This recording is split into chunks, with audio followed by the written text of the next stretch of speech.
Poverty, woeful healthcare, no access to education, few human rights. These can seem faraway concerns, someone else's problem, but some of our closest neighbours struggle with them every day.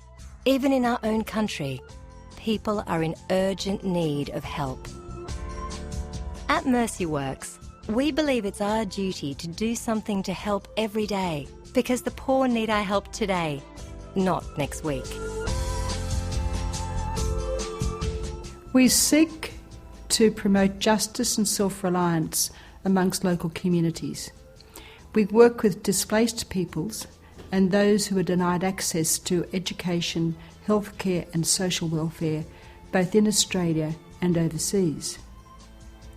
We can't solve all the problems, but we do what we can, and we know that we need to do it today. In Papua New Guinea, we run workshops to skill local communities. It might be learning to sew clothes to sell at local markets, growing vegetables for better nutrition, cooking to make food last longer, or creating herbs and spices.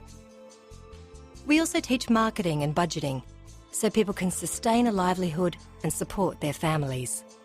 Many of those running our trainings are local people, keen to share their skills and help their neighbours. In Kiunga, on PNG's Fly River, we work with West Papuan refugees who have fled Indonesia. Living in villages that are constantly threatened by flood, they receive little government support. We've helped them switch to crops that they can grow again more quickly after a flood. In Goroka, in PNG's highlands, people pour in, lured by the empty prospect of jobs. Many end up in appalling makeshift homes in settlements like Ganoka.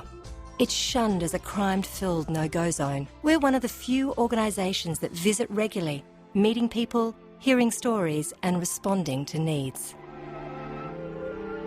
In Australia, our Mercy Connect program helps refugee children make the huge adjustment to life in our schools. Our volunteers mentor students and help with homework. It can help prevent students from falling behind as they adjust to their new lives.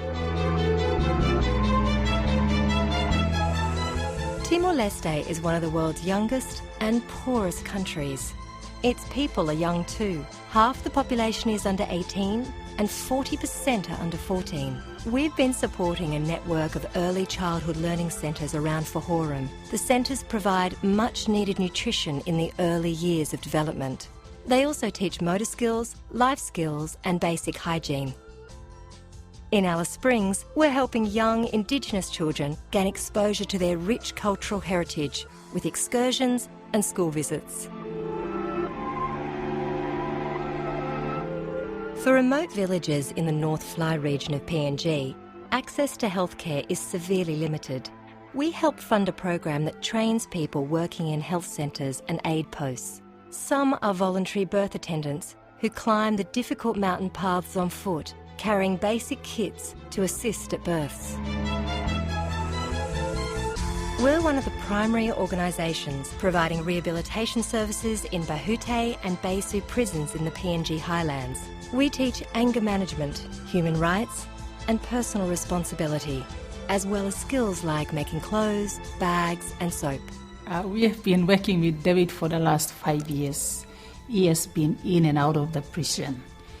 And in the prison, when we go there, we offer awareness training as well as skills training. Awareness training basically on human rights issues.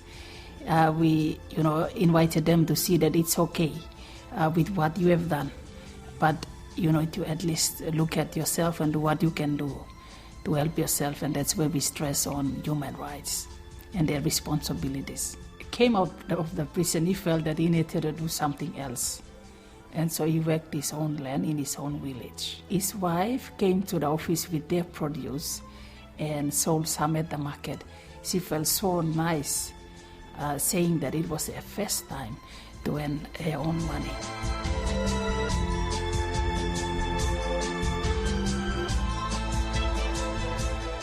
In all our work, we only ever respond to local needs. We don't decide what people need, they do. Mercy Works in our places and in our programs endeavours to listen to the voices of the people, to hear their stories. And this forms us, and it forms the way we support activities in the field. Access and participation are primary to the way we work. Sustainable change will only happen when people's voices are heard and they have a say in their future development.